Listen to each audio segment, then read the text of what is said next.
Ben and I were having an off-mic conversation, but it started to get so real that I'm like, Haley's like, turn on the mic. We need this on mic. We need it on. So I was following up with Ben because it had been about a week since we've really connected and had, more than a couple text exchanges. Yes. And, and Ben I was saying what's going on with business right now. We were talking about a current job offer he has been considering, and he's like, I just don't really want to do it. Like, I don't know if I want to do it. And then we were talking about happiness, and he's like, well, what is happiness? Yeah, what is it? I am happy. Right. And I said, well, maybe you're not happy with the current grind of what you're having to do to maintain your lifestyle. And he's like, well, there's always shit you're not going to want to have to do. Yeah.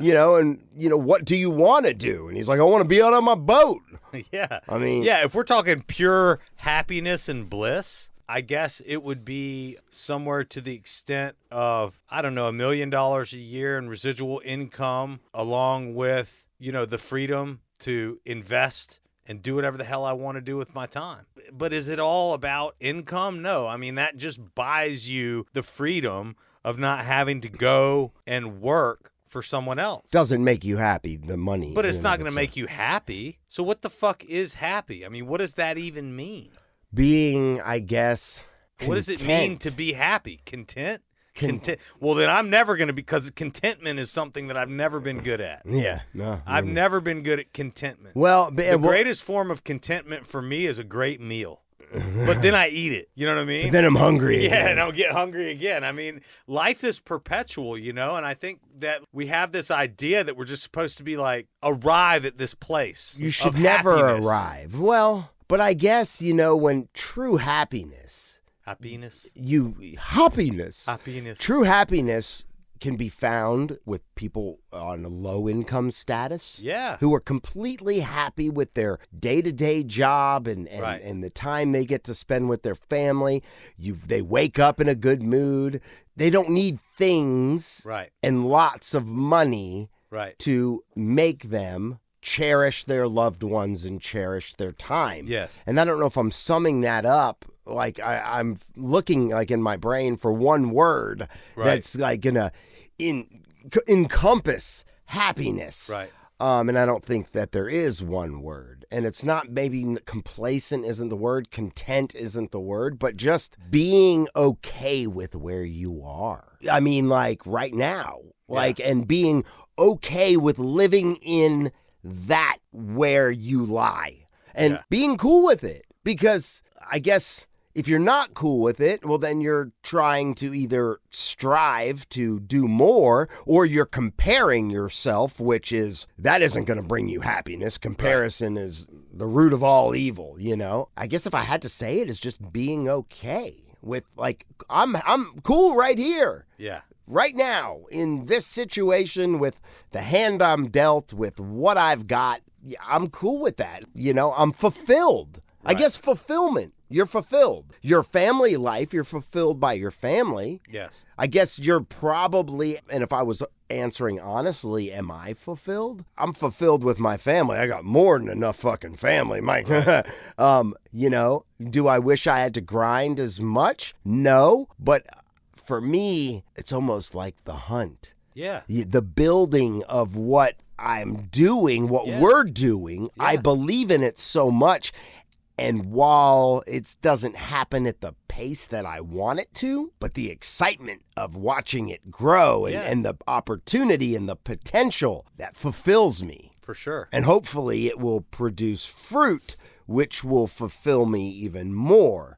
But am I waking up like dreading? I can't say that I'm waking up work-wise dreading having to go work for the morning show that I work for, even though waking up at 3 a.m. does suck the donkey dick of life. Right. And I don't dread what you and I are doing right this second, recording, because I think not only is it therapeutic for us, I do think we have a voice, we have a platform, we have a growing audience, and I think that impacts others. Right. In good ways and bad. Might excite people, it might piss people off, but either way, it's impacting others, and I don't think anything we do here impacts negatively. You might not agree with what we say, but I don't think it impacts you. Hopefully, it just opens up your mind a little bit. Right. So I can't say that I'm on a daily grind dreading, the amount of calls or shit that I have to deal with. For me, from an outside perspective looking in, and I know the real estate hustle. I know the ebb and flow and the ups and downs. Is this deal blown up? Is it going to come back together?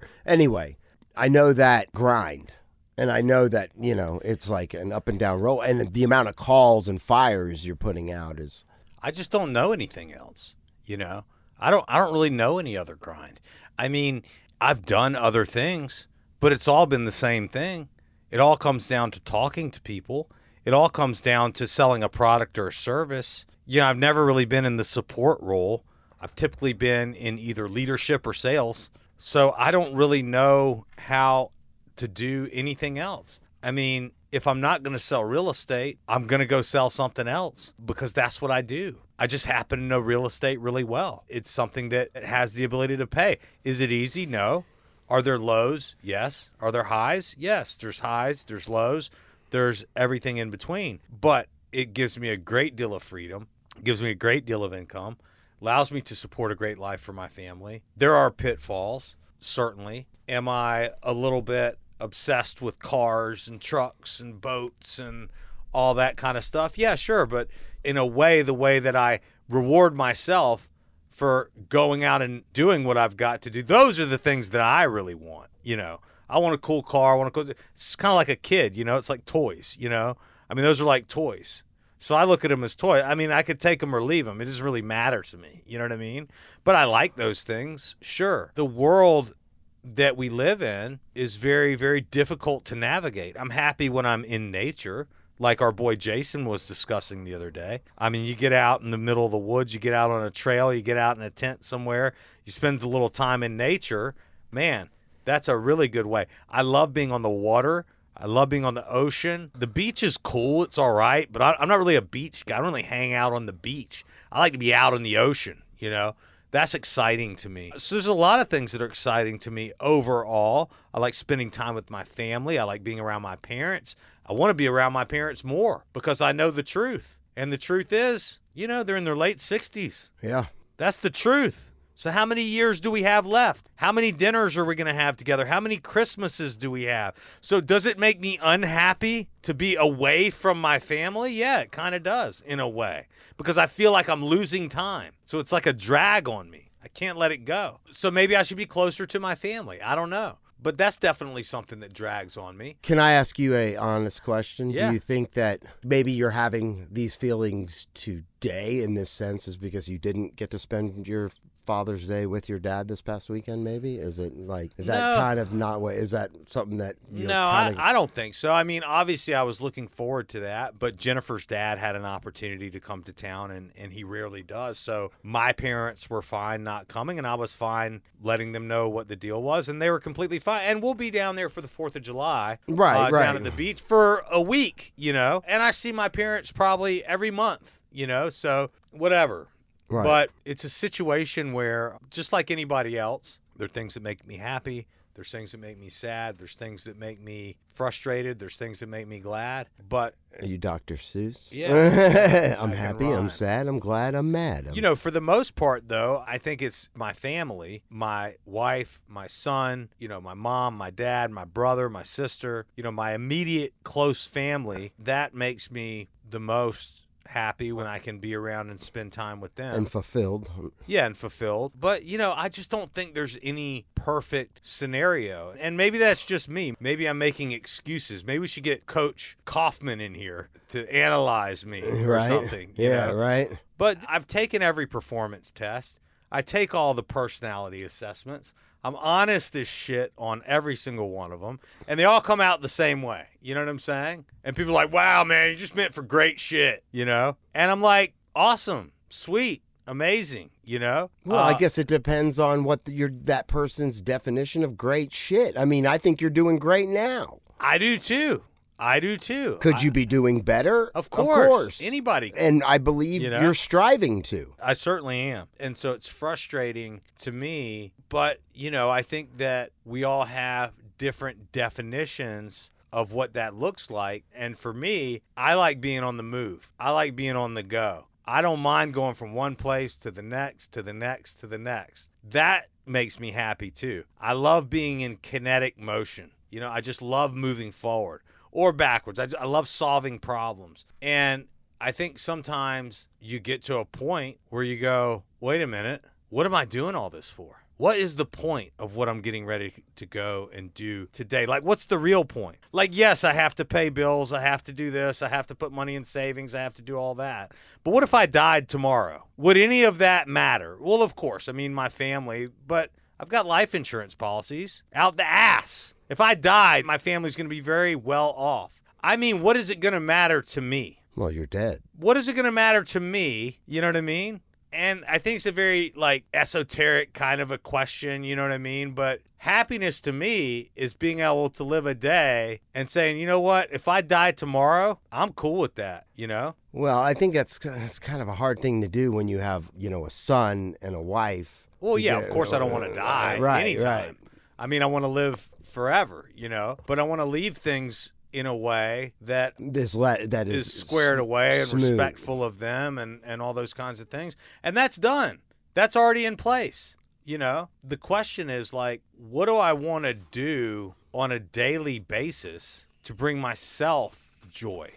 Right. Rather than what do I have to do in order to make this amount of money or reach this level of success or pay for these things or whatever. I mean, we get so ingrained into our roles in life, you know, that we forget ourselves. You know, we forget who we are. We forget to do the things that we enjoy doing. We forget to be, you know, like if you're like me, you're always putting something else before. You're always putting someone else before yourself. You're always putting the needs of others before your own. And I think that, you know, when you get into a scenario like that, you almost forget to look in the mirror sometimes.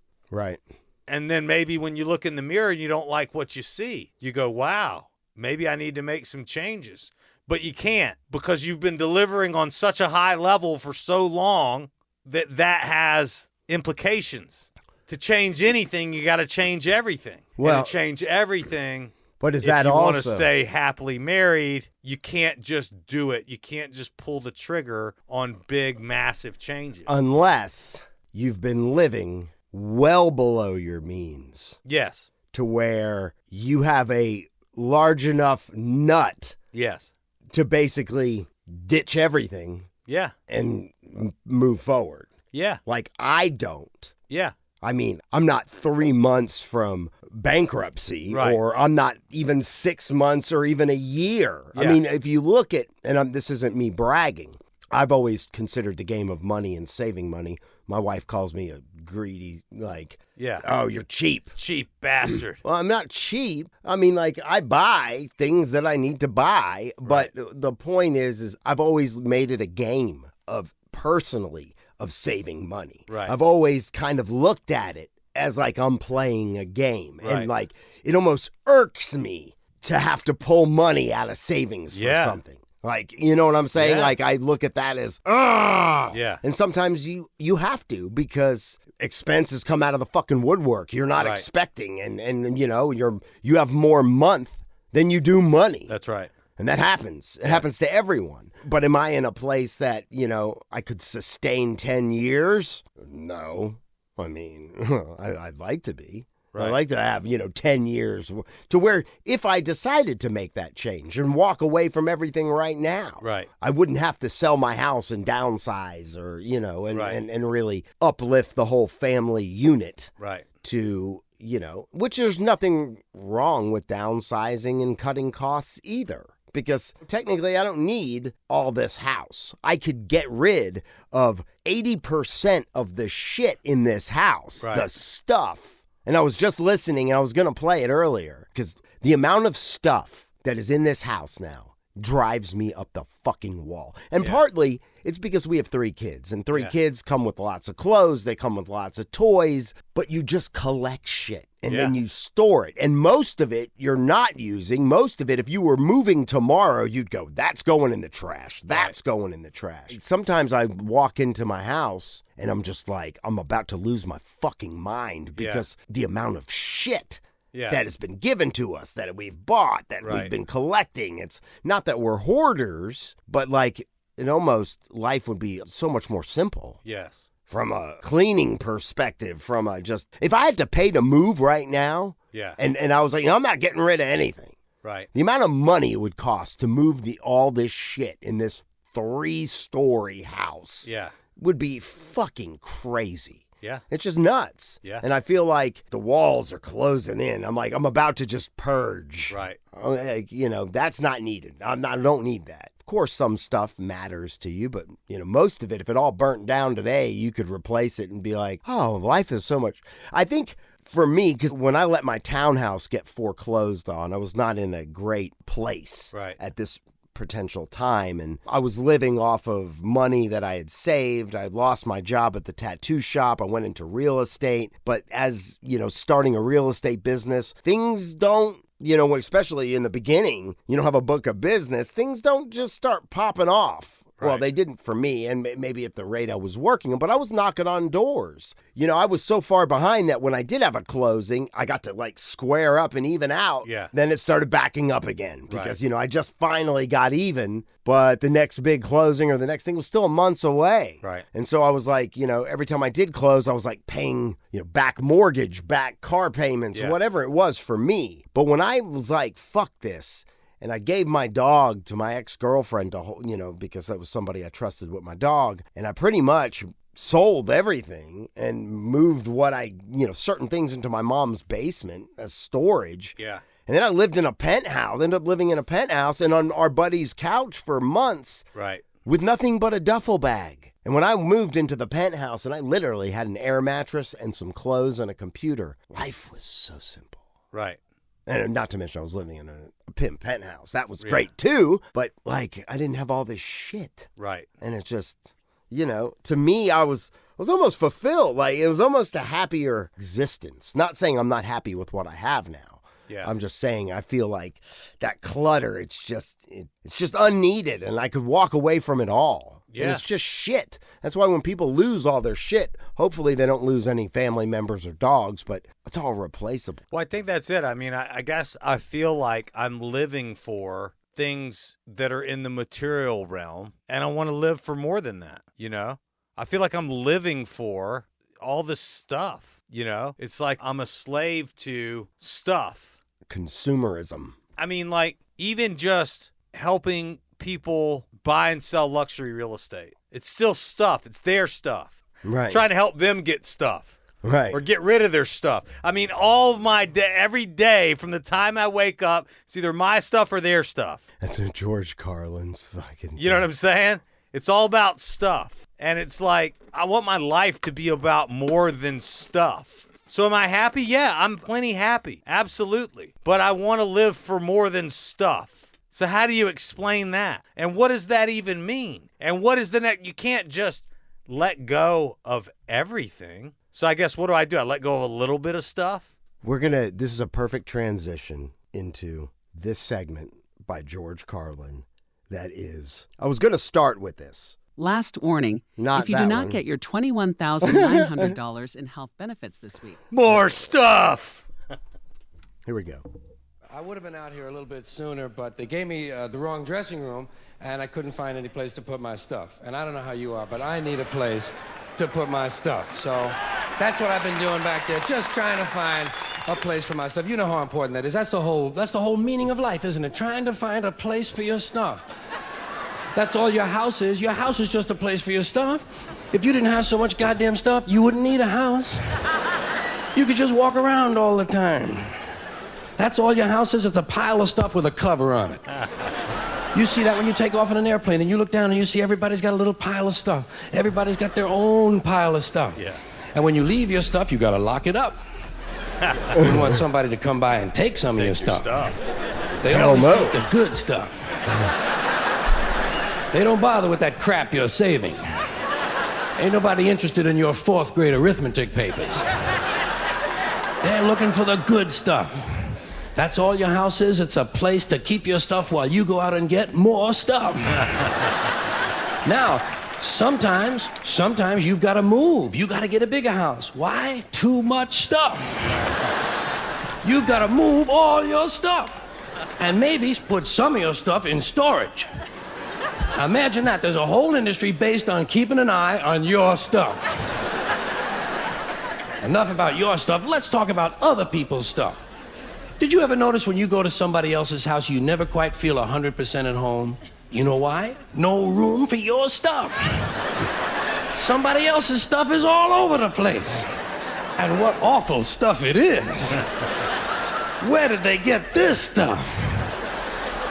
And if you have to stay overnight at someone's house, you know, unexpectedly, and they give you a little room to sleep in that they don't use that often, someone died in it 11 years ago, and they haven't moved any of his stuff.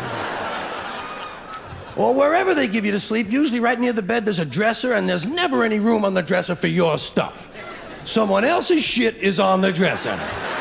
Have you noticed that their stuff is shit and your shit is stuff? Get that off of there. Now, that's it, man.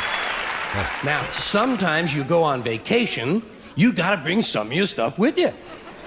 You can't bring all your stuff, just the stuff you really like. The stuff that fits you well that month.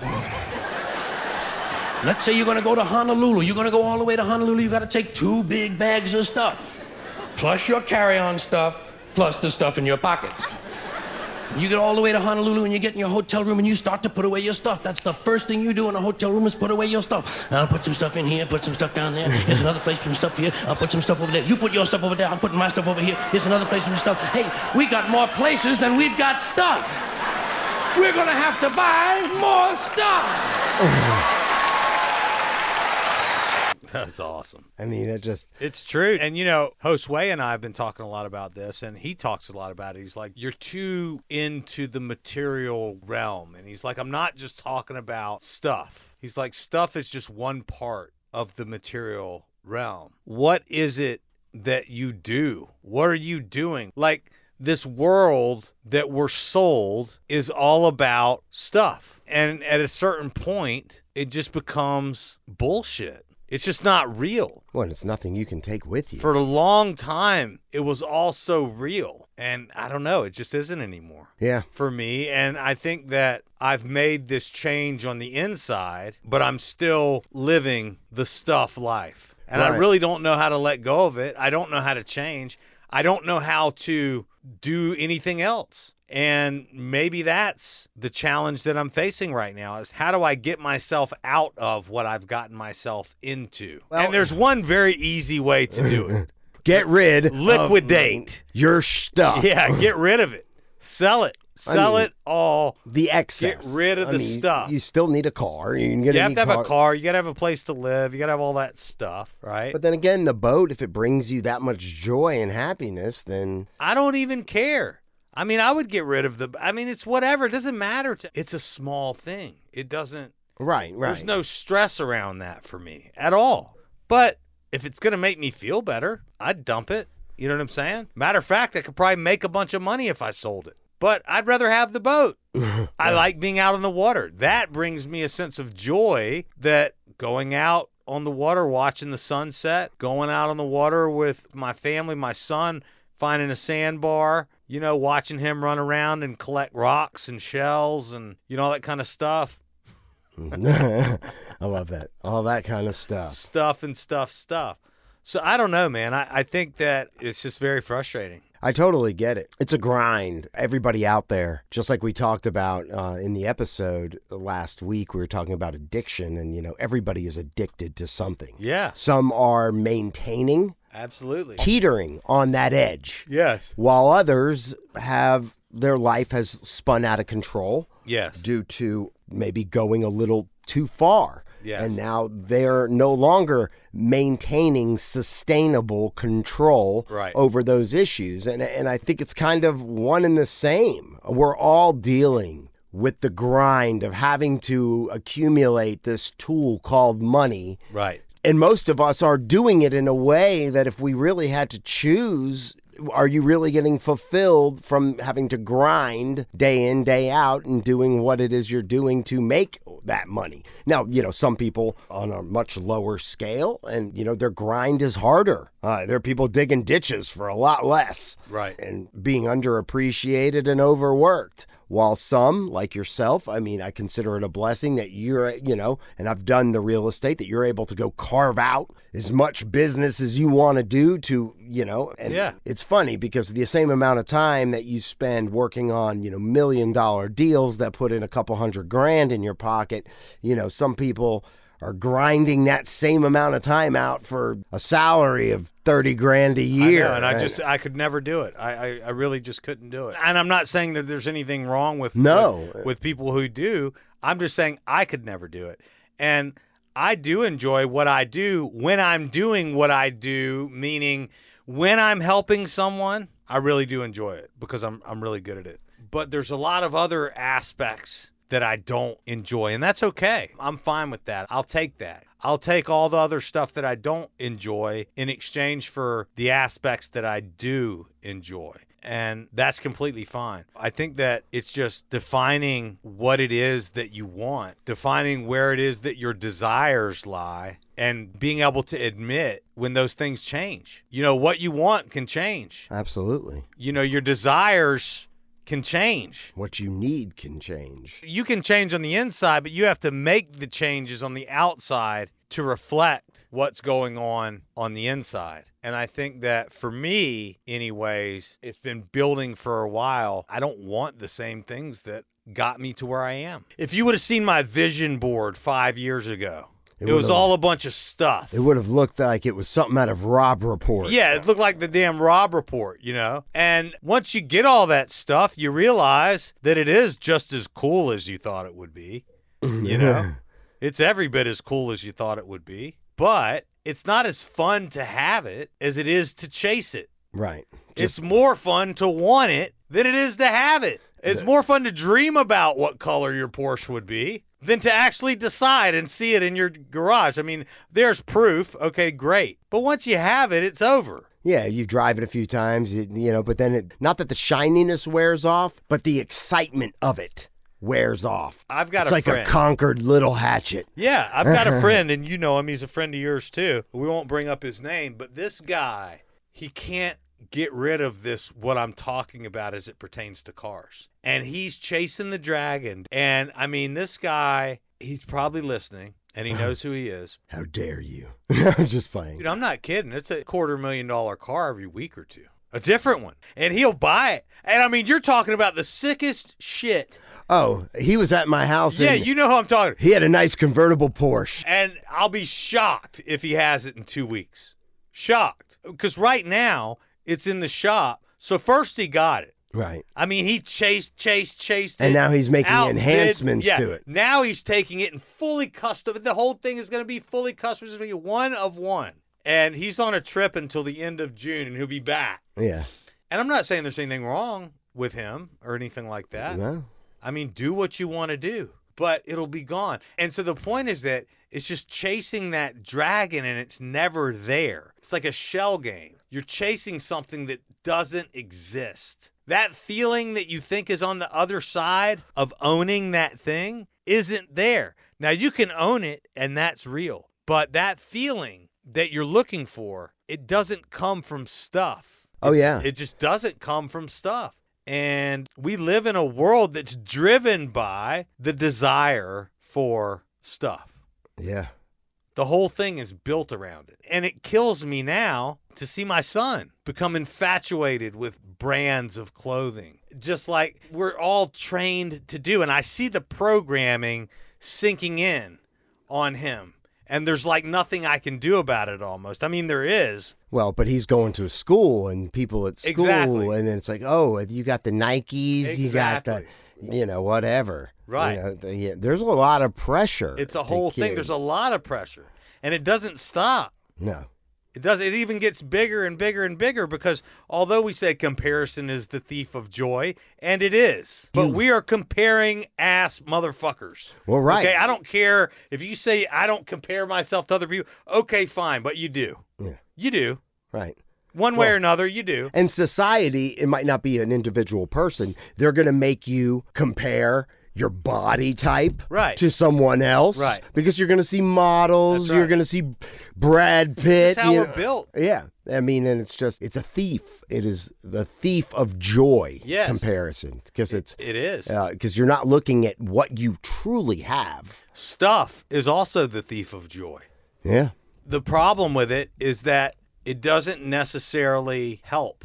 I mean, maybe it helps you in some ways. It's kind of like I talked about with the island. I was out there on the island in Lake Lanier. I was sitting up on the mountaintop and I was looking out at the ocean, and I was just grateful to myself for bringing myself there. And then I looked down at my boat, as beautiful as it is, and I realized that it really wouldn't have mattered if I had gotten to the island on a canoe or in my boat. The point is that I could still enjoy the island itself. Yeah, that's a lot of food for thought. And please, if you have any, insight, if you're going through some of these, personal battles, join the show by hitting us up at ManFUzed.com.